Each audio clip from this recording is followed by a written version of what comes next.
Brexit might work in practice, and we'll hear what. First though, Brexit means Brexit, and we're going to make it work. That's all the Prime Minister has really told us since the EU referendum more than 2 months ago. Will we finally find out what that phrase means later today? Well, the Brexit Secretary David Davis will make a statement to MPs later this afternoon.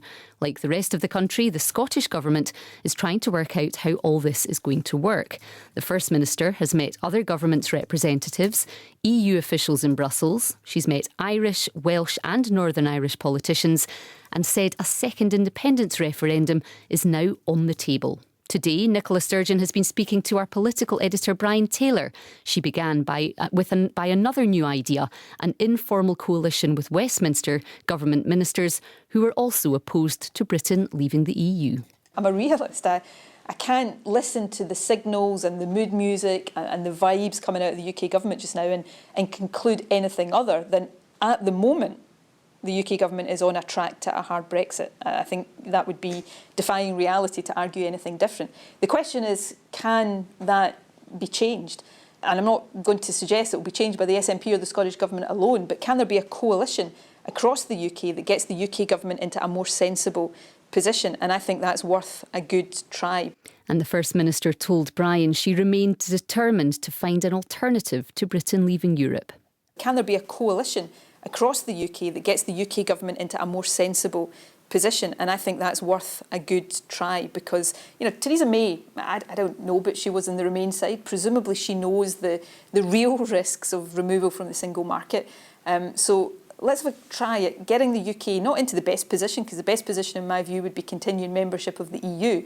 But let's try to see if we can get the UK as a whole into the least worst position, and that means staying in the single market. But failing that, you would go. I know your reluctance, but you would go down the independence. It's not reluctance. Yes, that has to be an option that Scotland has to consider. Now, does that mean Scotland would automatically and inevitably vote to be independent? No, it comes back to my messages to the SNP parliamentarians on Friday, that we've got to make that case and win that case, and that involves answering some hard questions. Well, to discuss what Brexit means for Scotland, I'm joined by the Conservative MSP Adam Tompkins, who sits on the Holyrood Finance Committee, and also Peter O'Donnell from Thomson Solicitors in Glasgow. Peter works in employment law. Hello to both of you.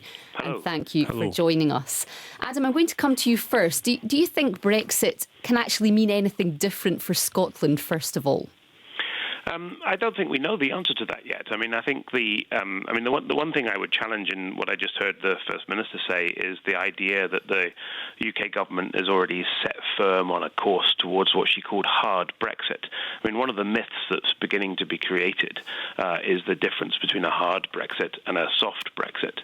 And the reality, I think, is that there are a spectrum of different things that Brexit could mean, and that the United Kingdom, I think, is going to land in a place that is neither hard nor soft, but somewhere in between. So what do you think hard Brexit means, though?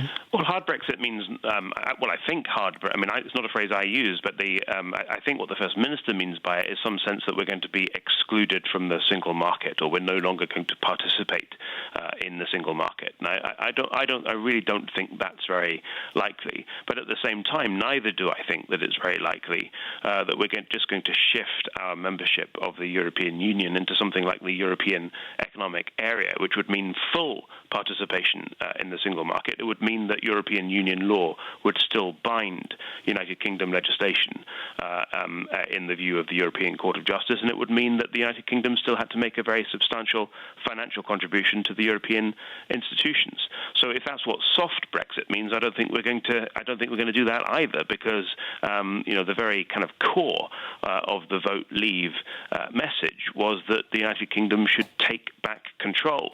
And you're not going to be taking very much control back over anything if you continue to be bound by the European Court of Justice, and if you continue to have to make a very substantial financial contribution to the European institutions. Now, I wasn't on the Leave side. I was a Remainer, but I recognise the fact that I lost. My side of the argument lost, and as the Prime Minister has said, the United Kingdom is going to leave the European Union. The whole of the United Kingdom is going to leave the European Union because the United Kingdom as a whole voted for that result. And I'm a Democrat. I accept that I lost it, and that we'll now be leaving the EU, and we will make a success of it. And what does that mean? Amongst other things, it must surely mean that the whole of the United Kingdom will be leaving together and will stay together thereafter. Well, the idea, of course, that the single market and freedom of movement of people, Peter O'Donnell, are so linked. And, of course, employment law have been very important as we try to look ahead and imagine what the post-Brexit world will look like. Does Brexit only affect people who work in a foreign country? How do you imagine things going looking forward? No, not at all. Brexit is going to have an impact on workers in the UK as well as workers who work abroad.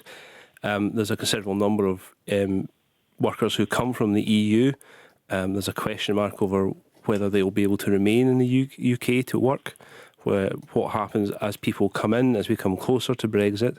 But more than that, quite a considerable amount of UK employment law is underpinned by EU law. And it's what will be retained, what may be discarded as Brexit progresses, as UK law is unpicked from EU law. That's quite uncertain at the moment. Has it surprised you how little that we have heard so far? It's been 2 months now. I think it is quite surprising. At the moment, we've heard the phrase hard Brexit used this morning and soft Brexit. There's been various options put forward where we may remain as part of the European Economic Area, similar to the Scandinavian countries, where we would actually retain quite a lot of EU law. There's a Swiss model, or there's the leaving entirely and just being a trading partner, at which point EU law wouldn't apply at all in the UK. And we heard this morning the Prime Minister has said that the points-based system for all migrants to Britain is not an option. Well, I mean, obviously it was discussed during the referendum. It's really not clear what system they want to bring in instead. I think points-based was used by the Leave campaign, similar to the Australian system. At the moment, we have systems in place for people coming to work in the UK from outside the EU.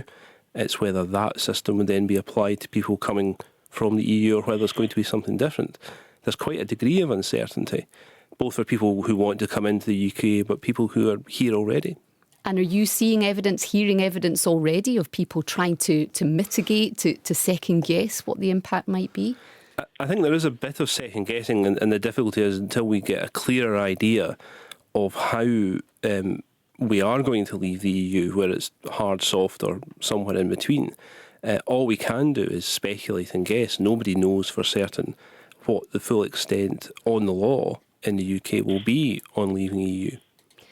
Coming back to you, Adam, sorry. I mean, we do know some things for certain, don't we? I mean, we know that there's going to be no change in the legal position until 2 years after Article 50 is triggered, and we know that Article 50 isn't going to be triggered in this calendar year. So we know that there's not going to be any formal legal change until the spring of 2019 at the earliest, which means that everybody who's currently lawfully in the United Kingdom will continue to be lawfully in the United Kingdom, and all British citizens who are lawfully elsewhere in the European Union will be able to remain there. Now, look, I very much want the position to be, even after we've left the European Union, that every European citizen who's in the United Kingdom lawfully remains here, and equally every British citizen who's lawfully in another member state remains there if they want to. But we can't make that commitment. The Prime Minister is quite right. We can't make that commitment until we know what the other 27 member states are going to say about it. There's no question that the Scottish economy and the British economy require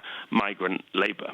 But one of the questions that has been very difficult, in fact impossible to answer while the UK has been a member state of the European Union, is to ensure that your immigration policy meets your employment needs. There may very well be. I mean, I was talking to the Federation of Small Businesses earlier this summer, and their members are saying that, or a number of their members are saying that it's absolutely imperative to the Scottish economy that we have migrant labour.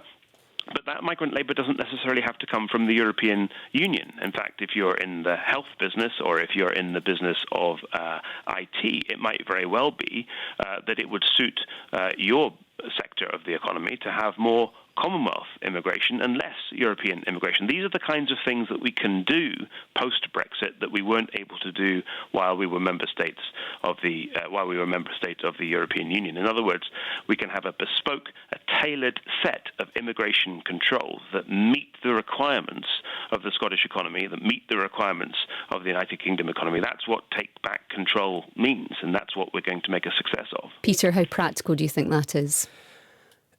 It may be very difficult to do. At the moment, we do have an immigration system that does allow for people to come in to work in the UK out with the EU. They're not inventing anything new there. The EU just allows for more freedom of movement of workers. What you need to see is whether you can, of course, recruit the necessary people to come from the Commonwealth countries. They come from quite a considerable distance away. The EU sits on our doorstep. So it may be very difficult in practical terms to get people to come to the UK when they're travelling considerable distances, and much more easy to get people to come from the EU where it's a short ferry journey or journey through the Channel Tunnel. Well, I mean, the answer to that is that surely we have to make the Scottish economy in particular and the UK economy more generally so attractive in terms of the quality of work, in terms of the quality of lifestyle available here in Scotland, that people do want to come and work in Scotland and the United Kingdom. And that should be, it seems to me, the Scottish government's priority to make, to boost growth and productivity in the Scottish economy, to make living and working in Scotland even more attractive than it already is. And what about the third picture, if you like, the idea of Scotland being independent, of course, but still within Europe? Well, I mean, that question's been settled. I mean, we had an independence referendum. Well, it's not been settled. The First Minister wants another referendum. It's on the table. There is already uncertainty. You've heard from your other guest that there is significant uncertainty in the employment market and in the economy generally as a result of Brexit.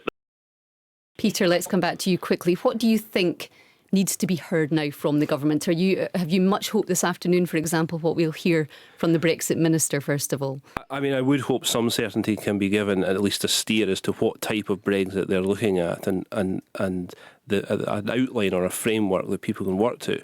That will help people then focus their minds on what the actual practical effects are and how far we are going to be unpicking EU law from UK law and how much it's going to change.